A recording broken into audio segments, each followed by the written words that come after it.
بسم اللہ الرحمن الرحیم۔ ڈیئر اسٹوڈنٹس، السلام علیکم۔ امید ہے آپ لوگ خیریت سے ہوں گی۔ آن لائن لیکچر میں آپ کو خوش آمدید کہتی ہوں۔ اردو کا ہمارا جو ہے وہ لیکچر نمبر 3 ہے۔ لیکچر نمبر 2 میں ہم لوگوں نے سبق نمبر 4 انسان کسی حال میں خوش نہیں رہتا اس کے مصنف کے بارے میں پڑھا تھا۔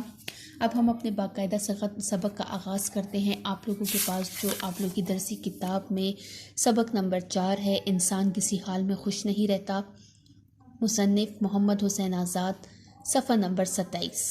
اپنی درسی کتاب آپ لوگ صفحہ نمبر 27 کھولیں۔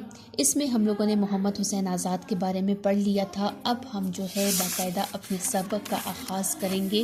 انسان کسی حال میں خوش نہیں رہتا، مصنف اس کے محمد حسین آزاد ہے۔ ہاتھ میں آپ لوگ اپنے پینسلز، ہائی لائٹرز یہ پکڑ لیں، کیونکہ آپ لوگوں کو میں نے جو ہے وہ پریویس لیکچر میں بھی کہہ دیا تھا کہ بہت سارے ایسے MCQs ہوتے ہیں جو حالات زندگی سے آتے ہیں یا سبق کے درمیان سے آتے ہیں، تو ساتھ ساتھ جو ہے وہ امپورٹنٹ جو ہے وہ اہم نکات جو ہوں گے وہ ساتھ ساتھ ہم لوگ انڈر لائن کرتے جائیں گے، مشکل الفاظ کے معنی ساتھ ساتھ لکھتے جائیں۔ صفحہ نمبر 28 پر آپ کے پاس سبق ہے انسان کسی حال میں خوش نہیں رہتا۔ نثری اعتبار سے یہ تمثیل ہے۔ تمثیل کی تعریف ہے کسی بھی خیال کو مجسم صورت میں پیش کرنا تمثیل کہلاتا ہے۔ ایک تصور کو، ایک خیال کو مجسم یعنی انسانی شکل میں چلتے پھرتی صورت میں پیش کرنا تمثیل کہلاتا ہے۔ میں نے آپ لوگوں کو کل بتا دیا تھا کہ محمد حسین آزاد کا شمار جو ہے وہ عناصر خمسہ میں بھی ہوتا ہے، اس کے علاوہ یہ تمثیل نگار بھی ہے، تو نثری اعتبار سے یہ تمثیل ہے۔ انسان کسی حال میں خوش نہیں رہتا، جیسے کہ اس کے نام سے ہی پتہ لگ رہا ہے۔ جب ہمیں ایک چیز مل جاتی ہے تو ہم کہتے ہیں کہ کاش ہمیں کوئی دوسری چیز مل جاتی، کاش ہمیں یہ نہ اس کی جگہ یہ ملتا۔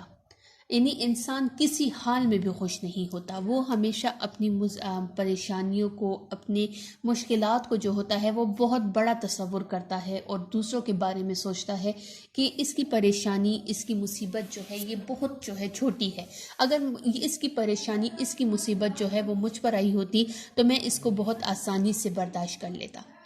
تو اس سبق میں بھی جو ہے مصنف نے مختلف کرداروں کے ذریعے جو ہے وہ بتایا ہوا ہے کہ ایک انسان جو ہے وہ اپنے بوجھ کو، اپنی پریشانی کو بہت بڑا تصور کرتا ہے، بہت بڑا مانتا ہے۔ پھر جب سلطان افلاک اللہ کے دربار سے ان کو حکم ہوتا ہے کہ اپنے بوجھ آؤ اور گراؤ اور تم دوسروں کے بوجھ اٹھا دو، ان کے درمیان جو موجود ہوتا ہے وہ وہم ہوتا ہے۔ وہم کو ایک شیطانی شکل میں پیش کیا گیا ہے۔ وہم جو ہے اس کو ایک عجیب و غریب شکل دی گئی ہے۔ انسان کے دماغ میں جب وہم ہوتا ہے، جب انسان اپنے دماغ میں غلط خیالات کو بٹھا لیتا ہے تو اسے اپنی مصیبت اور پریشانیاں بہت بڑی لگتی ہیں۔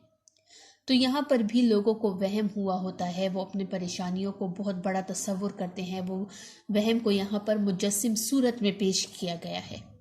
سلطان افلاک کے دربار سے جو ہے وہ اشتہار جاری ہوتا ہے کہ ایک ایک آئے اور اپنی پریشانیاں پھینکے اور دوسروں کے بوجھ اٹھا لے، جو ان کو مناسب لگتے ہیں وہ اٹھا لے۔ تو یہ وہم جو ہوتا ہے یہ بہت پھرتی سے، بہت ہوشیاری سے ایک ایک کے بوجھ گراتا ہے، دوسرے کے بوجھ ان پر لدواتا ہے۔ اب جب ان کے اوپر دوسروں کے بوجھ رکھ دیے جاتے ہیں تو یہ انسان، یہ لوگ جو ہیں یہ مزید جھک جاتے ہیں اور کہتے ہیں یہ مصیبت تو ہم سے نہیں اٹھائی جاتی اور ہم یہ پریشانیاں نہیں برداشت کر سکتے، تو وہ بوجھ ان کو اور بڑے لگنے لگ جاتے ہیں اور وہ کہتے ہیں کہ کاش اب یہ تبدیلی ہو جائے اور ہمیں ہمارا پرانا بوجھ واپس مل جائے۔ لیکن مشکل یہ ہوتی ہے کہ یہ تبدیلی اب ممکن نہیں ہوتی، کیونکہ انہوں نے اپنی مرضی سے ہی جو ہوتا ہے وہ بوجھ اٹھائے ہوتے ہیں۔ پھر اللہ کو ان کے حالت دردناک پر رحم آتا ہے، ان کا رونا دھونا، ان کی آہوزاری یہ جب دیکھتا ہے تو اللہ کو ان کے حالت دردناک پر رحم آتا ہے اور اللہ تعالیٰ ان کو حکم دیتا ہے کہ اپنے جو تم لوگ کے جو بوجھ ہے یہ گرا دو اور اپنے پرانے بوجھ اٹھا لو۔ لیکن ساتھ ہی حکم دیتا ہے کہ سب سے پہلے جو یہ وہم ہے جو تم لوگ کے درمیان اس میدان میں گھوم رہا ہے، چکر لگا رہا ہے، اس کو یہاں سے دفع کر دو۔ اس کو وہاں سے نکال دیتے ہیں اور پھر ایک رحمت کا فرشتہ آسمان سے آتا ہے اور وہ آسمان کی طرف نگاہ اٹھا کر دیکھتا ہے تو وہ لوگوں کو تسلی دیتا ہے کہ اپنے اپنے بوجھ اٹھاؤ، اپنے اپنے جو ہے وہ پریشانیاں اٹھاؤ اور اللہ تعالیٰ پر توکل رکھو، صبر و تحمل سے اپنی مشکلات برداشت کرو۔ کوئی بھی مشکل، کوئی بھی پریشانی اللہ تعالیٰ انسان کو اس کی طاقت سے بڑھ کر نہیں دیتا۔ تو یہاں پر اس سبق کا جو خلاصہ ہے کہ ہمیں اپنے پریشانی، اپنے مصائب، اپنی مشکلات میں صرف اللہ تعالیٰ سے مدد طلب کرنی چاہیے۔ جتنا ہم اپنی پریشانیوں کو جو ہے وہ غلط رنگ دیں گے، ہم لوگوں کو بتائیں گے، ہم لوگوں کے ساتھ اس کا موازنہ کریں گے کہ اس کی پریشانی کم ہے، میری پریشانی بہت بڑی ہے، تو وہ پریشانیاں ہمارے ذہن میں مختلف قسم کی الجھنیں پیدا کرنا شروع کر دیتی ہیں، اور پھر وہ پریشانیاں کم ہونے کی بجائے زیادہ ہوتی جاتی ہیں۔ تو اس سبق میں بھی مصنف نے جو ہے وہ وہم کو ایک مجسم صورت میں پیش کیا ہے، مختلف کردار یہاں پر آئیں گے، آخر میں کس طرح لوگ جو ہیں وہ اپنی پریشانیوں سے جو ہوتے ہیں اسی پر وہ صبر و شکر کرتے ہیں اور وہ اس میدان سے چلے جاتے ہیں۔ وہم کی تعریف میں آپ لوگ کو بتا دیتی ہوں۔ وہم لفظ کا مطلب ہے غلط خیال، غلط گمان۔ انسان اپنے دماغ میں، اپنے جو ہے وہ ذہن میں ایک شک، ایک غلط خیال پیدا کر لیتا ہے، یہ وہم ہوتا ہے۔ اس وہم کا کوئی علاج نہیں ہوتا، یہ انسان کا جو ہے وہ اندر اپنا جو اس کے اندر جو چیز ہوتی ہے، جو اس کا خیال ہوتا ہے، یہ اس کو وہم میں مبتلا کرتا ہے۔ انسان کسی حال میں خوش نہیں رہتا۔ یہاں پر وہم کی تعریف آپ لوگ لکھیں، دماغ کی وہ قوت جو غلط گمان پیدا کرے، دماغ کی وہ قوت جو غلط خیالات، غلط گمان پیدا کرے، یعنی بات کچھ ہوتی ہے اور ہم اس کو 100 طریقوں سے رنگ دے دیتے ہیں، اس بات کو ہم 100 طریقوں سے لے جاتے ہیں، تو یہ وہم ہے۔ سقراط حکیم نے کیا خوب لطیفہ کہا ہے، صفحہ نمبر 28 پر پیراگراف نمبر 1۔ سقراط حکیم نے کیا خوب لطیفہ کہا ہے کہ اگر تمام اہل دنیا کی مصیبتیں ایک جگہ لا کر ڈھیر کر دے اور پھر سب کو برابر بانٹ دیں، تقسیم کر دیں، تو جو لوگ اپنے تئیں بدنصیب سمجھ رہے ہیں، اپنے تئیں اپنے آپ کو، وہ اس تقسیم کو مصیبت اور پہلی مصیبت کو غنیمت سمجھیں گے۔ سقراط حکیم یونان کا حکیم تھا۔ اس نے کہتے ہیں بہت خوبصورت ایک بات کہی ہے کہ اگر اس لائن کو انڈر لائن کر دیں، یہ MCQs میں آیا ہوا ہے، ڈیش نے کیا خوب لطیفہ کہا ہے، یا سقراط حکیم نے کیا لطیفہ کہا ہے۔ لطیفہ قول، بات، کہ اگر تمام دنیا والے اپنی اپنی مصیبتیں ایک جگہ لا کر ڈھیر کر دے اور پھر اس کو آپس میں برابر بانٹ دے، تو جو لوگ اپنے آپ کو بدنصیب سمجھ رہے ہیں، تو وہ تقسیم کو مصیبت اور پہلی، یعنی اگر وہ اپنی پریشانیاں لا کر ایک میدان میں ڈال دیں اور پھر ہر ایک کو اس میں برابر تقسیم کر کے دے دے، تو کہتے ہیں لوگ اس چیز سے خوش نہیں ہوں گے۔ وہ کہیں گے کہ ہمیں جو ابھی بوجھ ملا ہے یہ بہت بڑا ہے، ہمیں جو پہلے بوجھ ملا تھا وہ چھوٹا تھا، ہماری اپنی جو اصل پریشانی ہے وہ چھوٹی تھی۔ ایک اور حکیم اس لطیفے کے مضمون کو اور بھی بالا تر لے گیا ہے۔ کہتے ایک اور جو تھا حکیم تھا، کہتے وہ اس بات کو جو تھا مزید جو ہے اس نے اس بات کو پھیلا دیا، مزید اس نے اس کو پر سوچا۔ وہ کہتا ہے کہ اگر ہم اپنی مصیبتوں کو آپس میں بدل بھی سکتے تو پھر بھی ہر شخص اپنی پہلی ہی مصیبت کو اچھا سمجھتا۔ کہتے پہلے تو ہم اپنی مصیبتوں کو بدل نہیں سکتے، ہم اپنی پریشانیوں کو بدل نہیں سکتے، لیکن کہتے اگر ایسا ہوتا بھی تو کوئی بھی اس سے خوش نہ ہوتا۔ سب یہی کہتے کہ ہماری پہلی والی مصیبت جو تھی وہ صحیح تھی، یعنی ہم دوسری مصیبت میں خوش نہ ہوتے۔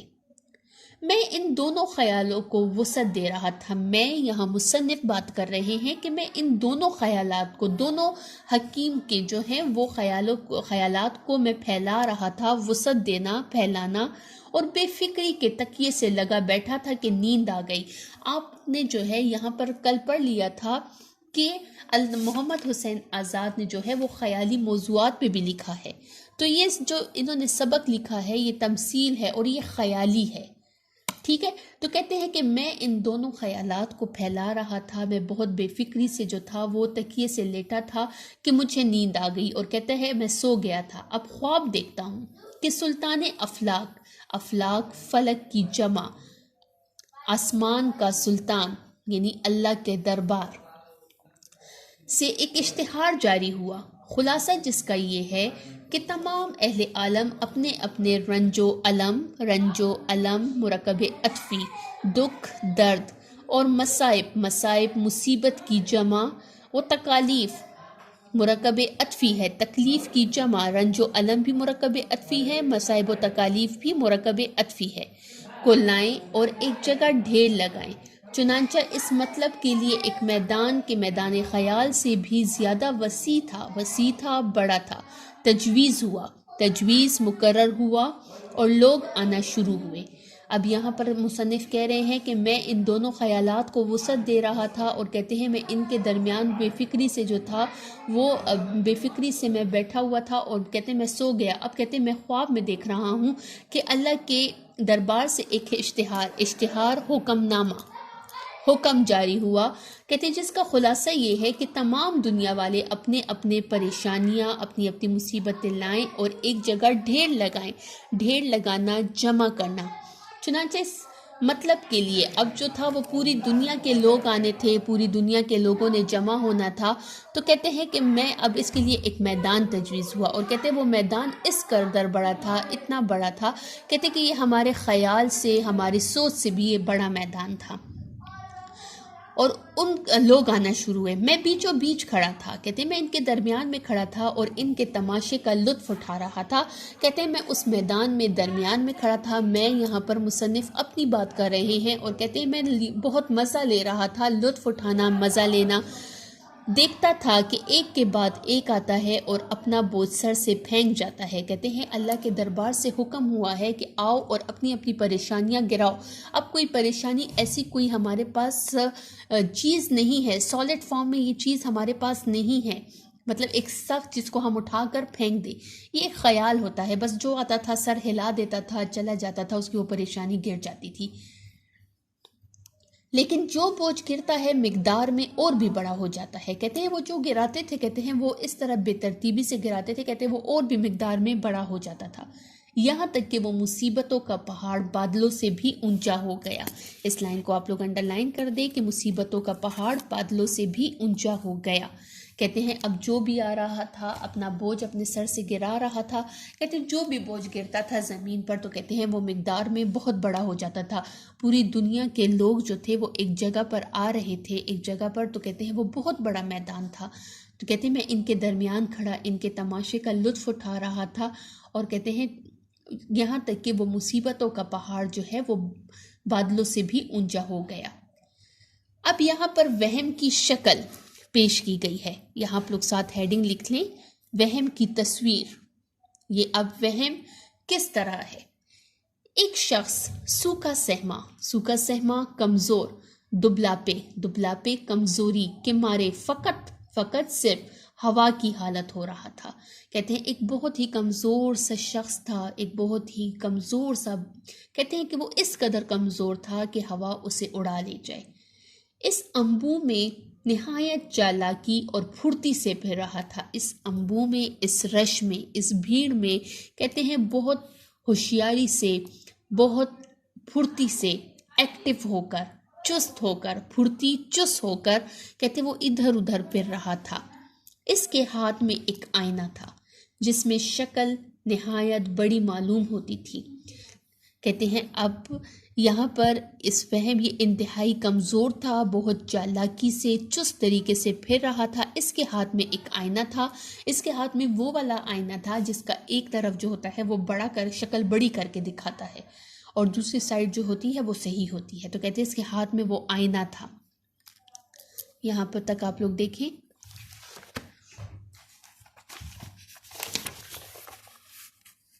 سبق انسان کسی حال میں خوش نہیں رہتا۔ مصنف محمد حسین آزاد، ادبی حیثیت تمثیل نگار، انشا پرداز، نثری اعتبار سے تمثیل ماخوذ از نیرنگ خیال، نیرنگ خیال، یہ جو ہے یہ ان کی کتاب ہے، یہ میں نے آپ لوگوں کو کل بھی بتا دی تھی۔ نیرنگ خیال، نیرنگ کا مطلب ہے فریب، دھوکہ، جادو، مکاری، اس لفظ کا مطلب ہے نیرنگ۔ یہ ان کی کتاب ہے، وہاں سے یہ سبق جو ہے یہ لیا گیا ہے۔ یہ مشکل الفاظ کے معنی ہے: بانٹ، تقسیم، وسعت، پھیلاؤ، بیچو بیچ، درمیان، سوکھا سہما، کمزور، انبوہ، بھیڑ۔